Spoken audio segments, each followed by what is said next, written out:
Asterisk asterisk John Locke. Humans are born as blank slates asterisk asterisk. What if the mind you wake up with every morning was not filled with secret instructions at birth, but instead began its journey as empty as a brand new notebook waiting for its first messy doodle? John Locke loved this unsettling idea because it suggested that nothing inside us arrives pre-written, even though many people feel their personalities were packed into them from the very beginning.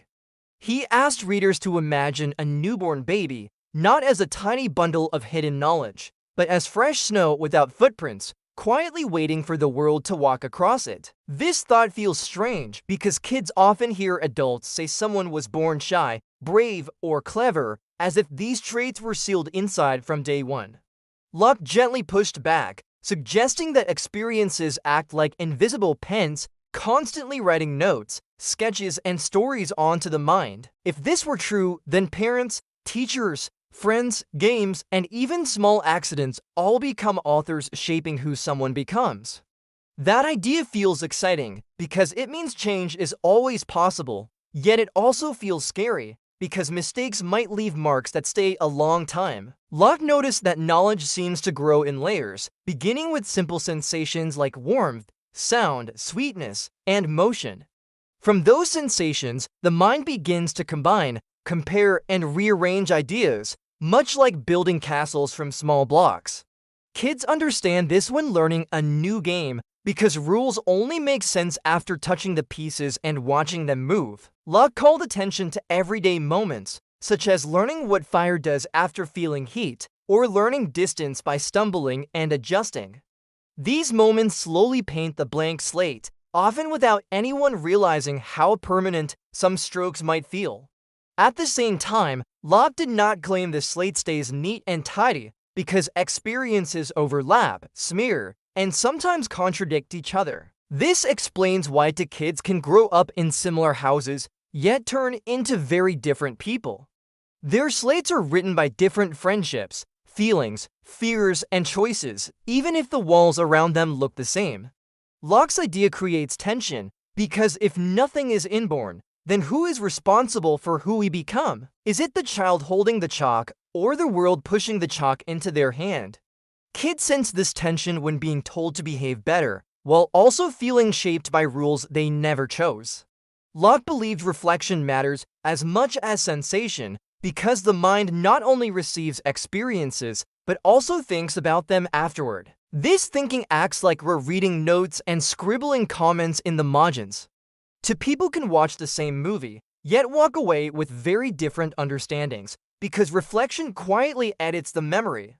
Locke's world becomes flexible, where learning never truly stops, and the slate never fully fills. However, this flexibility brings discomfort, because it removes the comfort of destiny. If people are not born fixed, then excuses become harder to use. Locke did not say people are identical at birth in every way, which keeps the debate open and alive. Bodies differ, surroundings differ, and timing differs, even before memories begin to stick. This leaves room for two interpretations walking side by side. Either the slate is truly empty, or it already has faint lines waiting to be traced. Locke never fully shuts the door on that mystery. Kids feel this mystery when wondering why learning feels easy sometimes and hard at other times. Is the chalk heavier, or is the slate resisting? Locke's story avoids clear answers because he focused on how minds grow rather than where they come from. Every new experience becomes important, not because it is dramatic, but because it quietly leaves a mark. Small habits, repeated daily, might shape the slate more deeply than rare, exciting events. This makes ordinary days suddenly feel powerful. Locke's idea invites adults and kids to look at learning differently. Instead of asking what someone is born with, the question shifts toward what they have lived through. The slate metaphor also whispers a warning because careless writing can confuse future readers. Yet it also offers hope because new experiences can rewrite old notes. Locke never hands over a perfect eraser, but he suggests the page is never sealed shut. Every moment adds another line, another smudge, another connection. Kids reading his ideas may feel both responsible and free. Responsible, because actions matter. Free, because nothing is completely finished. The blank slate remains partly open, even as it fills. Locke leaves us staring at our own pages, wondering which marks were chosen, which were inherited from the world, and how much space is still waiting for the next line to be written.